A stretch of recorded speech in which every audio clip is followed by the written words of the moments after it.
Finally এই input handling অথবা form handling জিনিসটার শেষ করার সময় চলে আসছে এবং আমরা ফাইনালি একেবারে লাস্ট আরেকটা মেথড সম্পর্কে জানতে যেতেছি, যেটা হচ্ছে একেবারে সিম্পলি একটা রিয়েক্ট হুকের মতো।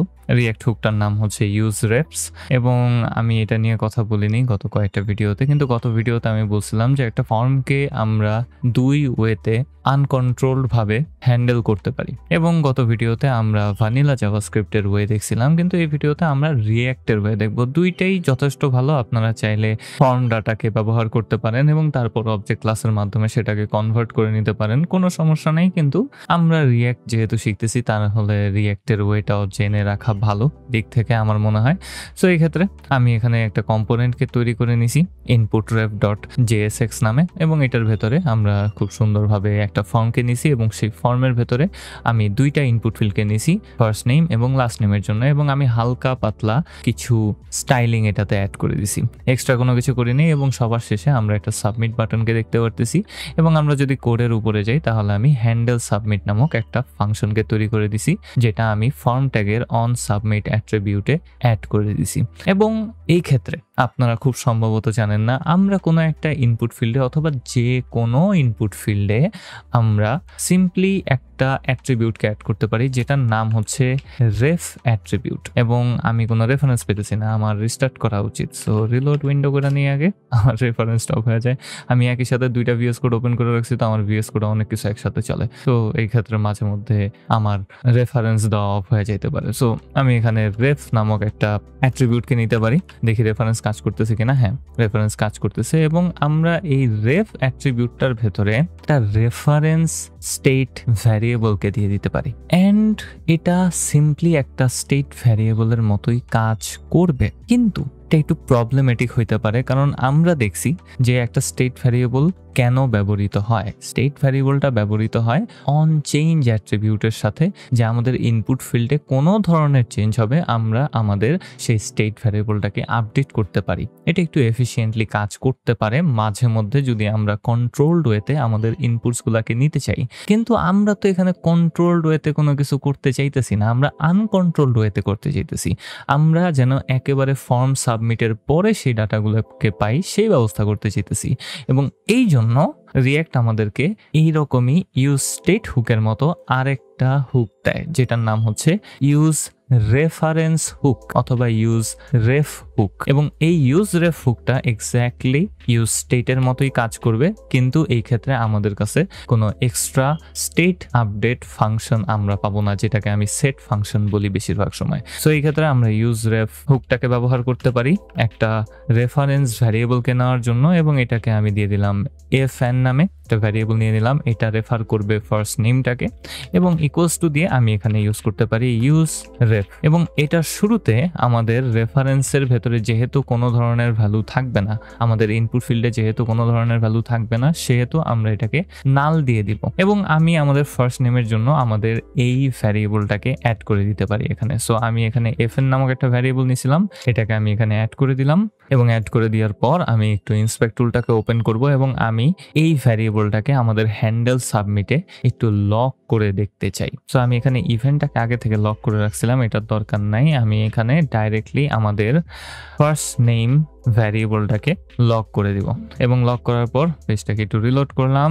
আমরা কনসোলে চলে আসি এবং কনসোলে এসে যদি সাবমিট বাটনে প্রেস করি তাহলে আমরা কি দেখতে পারি? আমরা যদি একটু লক্ষ্য করি তাহলে এটা একটা অবজেক্ট ফর্মে আছে এবং অবজেক্টের ভেতরে শুধুমাত্র একটাই অ্যাট্রিবিউট আছে, সেটার নাম হচ্ছে কি কারেন্ট। এবং কারেন্টের ভেতরে input first name dot form control এই লেখাটা লেখা আছে। এটার কাজ কি? আমি এটাতে ক্লিক করলে আমাকে ডাইরেক্টলি আমাদের HTML কোডে নিয়ে আসতেছে। তার মানে আমাদের এই কারেন্ট অ্যাট্রিবিউটটার ভেতরে আমাদের ওই ইনপুটের ফুল রেফারেন্সটা আছে, ওই ট্যাগটা পুরোটার যত ডাটা দরকার সবকিছু এটার ভেতরে অলরেডি আছে এবং আমরা অবশ্যই সেটা থেকে ভ্যালুটাকে নিয়ে নিতে পারি, রাইট? সো আমি যদি এখানে fn.current কে দেখতে চাই, লেটস সে আমরা যদি জাস্ট কারেন্ট ভ্যালুটাকে দেখতে চাই তাহলে কি হয়? আমি একটু রিলোড করব, সাবমিট করব এবং কারেন্টে আসলে আমরা দেখতে পারবো আমাদের ইনপুট ট্যাগটা এখানে লগ হয়ে গেছে এবং আমরা চাইলে এই ইনপুট ট্যাগ থেকে ডাইরেক্টলি আমাদের ভ্যালুটা ভ্যালুটাকে নিয়ে নিতে পারি। সো ইনপুট ট্যাগের ভ্যালুটা আমরা যদি ফার্স্ট নেমে কিছু একটা অ্যাড করি, যেমন আমার নামটা দিয়ে দিলাম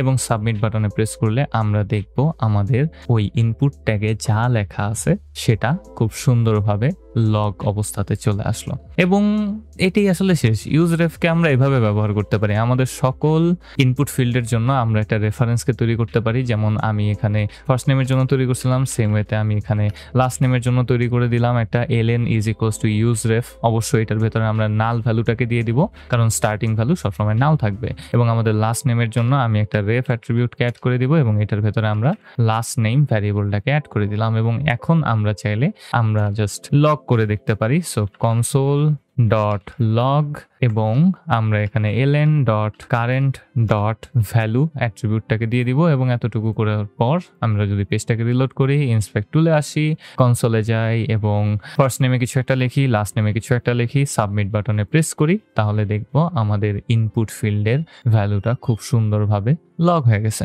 এবং দিস ইজ এ ওয়ে যেখানে আমাদের অত বেশি লজিক্যাল হইতে হয় না। আমরা জাস্ট রেফারেন্স অ্যাড করবো, আমাদের ভ্যারিয়েবলে সেটা স্টোর হয়ে যাবে অটোমেটিক্যালি এবং আমরা সেই ভ্যালুটাকে সাবমিট বাটনে প্রেস করার পর পাওয়া যেতে পারি। এবং এখন আপনারা চাইলে আগেকার যে কোনো মেথডকে অ্যাপ্লাই করতে পারেন আমাদের এই ডাটাটাকে অন্য কোথাও পাঠানোর জন্য অথবা স্টোর করার জন্য। আমি যে মেথডটাকে পছন্দ করি সেটা হচ্ছে সিম্পলি একটা স্টেট ভ্যারিয়েবল নিয়ে নেওয়া, যেটা আমরা মাল্টিপল ইনপুট হ্যান্ডেলিং এর জন্য করছিলাম। সো আমি এখানে একটা ভ্যারিয়েবলকে নিয়ে নিব যেটার নাম দিব আমি ফর্ম ডাটা, ছোট হাতের এফ দিয়ে, বড় হাতের এফ দিলে এটা ওই ফর্ম ডাটা ক্লাসকে কল করবে। আমার এখানে ফর্ম ডাটা না নিয়ে ফর্ম ভ্যালুস নিয়ে নেওয়া উচিত। সো ফর্ম ভ্যালুস নিয়ে নিলাম এবং এখানে আমি একটা ইউজ স্টেট হুককে ব্যবহার করব এবং এই ইউজ স্টেট হুকের ভেতরে আমি এমটি একটা অবজেক্টকে দিয়ে দিতে পারি।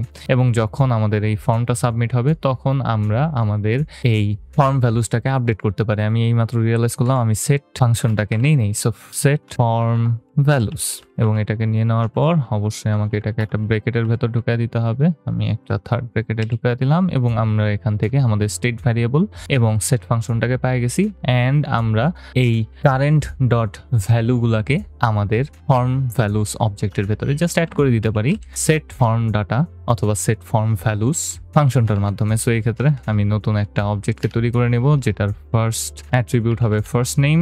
সো ফার্স্ট নেমটাকে নিয়ে নিলাম, একটা কোলন দিব এবং এরপরে আমি এখানে দিয়ে দিতে পারি fn dot current dot value. Last নেমের জন্য আমি সেম কাজটা করতে পারি। সো লাস্ট নেম একটা কোলন দিব, তারপর ln dot current dot value দিয়ে দিলাম। এবং এরপর যদি আমি এখন একটু লক করে দেই আমাদের ফর্ম ভ্যালুসটাকে, তাহলে আমরা দেখতে পারবো আমাদের কাছে আপডেটেড একটা স্টেট ভ্যারিয়েবল আছে। ফর্ম ভ্যালুসটা কোথায় চলে গেল? এই তো ফর্ম ভ্যালুসের ভেতরে আমি সেট ফর্ম ভ্যালুস দিছি। তো ফর্ম বড় হাতের এফ দিয়ে লিখতেছিলাম এতক্ষণ, আই গেস। সো ফর্ম ভ্যালুসটাকে এখানে দিয়ে দিলাম এবং আমরা যদি এখন একটু কম্পোনেন্টসে আসি এবং কম্পোনেন্টসে আসার পর আমাদের পেজটাকে রিলোড করি, রিলোড করার পর ফার্স্ট নেমে কিছু একটা দিলাম, লাস্ট নেমে কিছু একটা দিলাম, আমরা কম্পোনেন্টস থেকে সিলেক্টটা করে নিব এবং দেখতে পারবো এখানে স্টেট ভ্যারিয়েবলটা আছে এমটি অবস্থাতে। সাবমিট বাটনে প্রেস করলাম এবং সাবমিট বাটনে প্রেস করার পর দেখবো আমাদের স্টেট ভ্যারিয়েবলটা অটোমেটিক্যালি আপডেট হয়ে যাইতেছে। এবং আপডেট হওয়ার পর একটা জিনিস যেটা বাকি আছে সেটা হচ্ছে যে আমরা যখন ইনপুটটাকে নিতেছি, ইনপুট নিয়ে নেওয়ার পর সাবমিট বাটনে প্রেস করার পরও আমাদের এই ইনপুট ফিল্ডগুলা এমটি হইতেছে না। এবং এটা করার জন্য আমরা চাইলে এই সেম কাজটাকে আরেকবার করতে পারি। So fn dot current dot ভ্যালুকে ম্যানুয়ালি একটা ভ্যালুতে আমরা সেট করে দিতে পারি এবং এটা অটোমেটিক্যালি আমাদের ইনপুট ফিল্ডের ভ্যালুটাকে চেঞ্জ করে ফেলবে। এটা একটু পাওয়ারফুল ধরনের হুক যেটা আমরা অনেক কাজে ব্যবহার করতে পারি, almost like use state hook, কিন্তু এটার ব্যবহার স্পেসিফিক্যালি কোনো একটা ইনপুট ফিল্ড অথবা কোনো একটা ট্যাগের মধ্যবর্তী ভ্যালুকে চেঞ্জ করার জন্য উইদাউট রি-রেন্ডারিং। নর্মালি আমরা স্টেট ভ্যারিয়েবল কোনো কিছু আপডেট করতে চাইলে আমাদের ওই স্টেট ভ্যারিয়েবলের সাথে রিলেটেড যে ট্যাগটা আছে সেটা রি-রেন্ডার হয়, কিন্তু এই ক্ষেত্রে কোনো ধরনের রি-রেন্ডারিং হবে না। তো এই ক্ষেত্রে আমি ডাইরেক্টলি নিচে লিখতে পারি fn dot current dot value is equals to একটা empty string and ln dot current dot value এবং আমি লিখছি ক্যালু ভ্যালু ইজ ইকুয়ালস টু একটা এমটি স্ট্রিং। এবং এতটুকু দেওয়ার পর আমরা যদি একটু রিলোড করি পেজটাকে, ফার্স্ট নেমে কিছু একটা দিলাম, লাস্ট নেমে কিছু একটা দিলাম, ইন্সপেক্ট টুলে চলে আসবো, কম্পোনেন্টসে চলে আসবো, কম্পোনেন্টটাকে সিলেক্ট করে নেব অ্যান্ড সাবমিট বাটনে প্রেস করলে দেখবো অটোমেটিক্যালি আমাদের ফার্স্ট নেম এবং লাস্ট নেম গায়েব হয়ে গেছে এবং আমাদের স্টেট ভ্যারিয়েবলটাও আপডেট হয়ে গেছে। এবং এটা একটা ফান ওয়ে হইতে পারে যেখানে আমরা ইজিলি রেফারেন্সের মাধ্যমে জাস্ট অত বেশি লজিক্যাল চিন্তা ভাবনা করার দরকার নেই, আমরা রেফারেন্স অ্যাড করব, আমরা একটা রেফারেন্স ভ্যারিয়েবল তৈরি করব এবং দেন সেটাকে আমরা আমাদের ফর্ম ভ্যালুস অবজেক্টের ভেতরে অ্যাড করে দিব।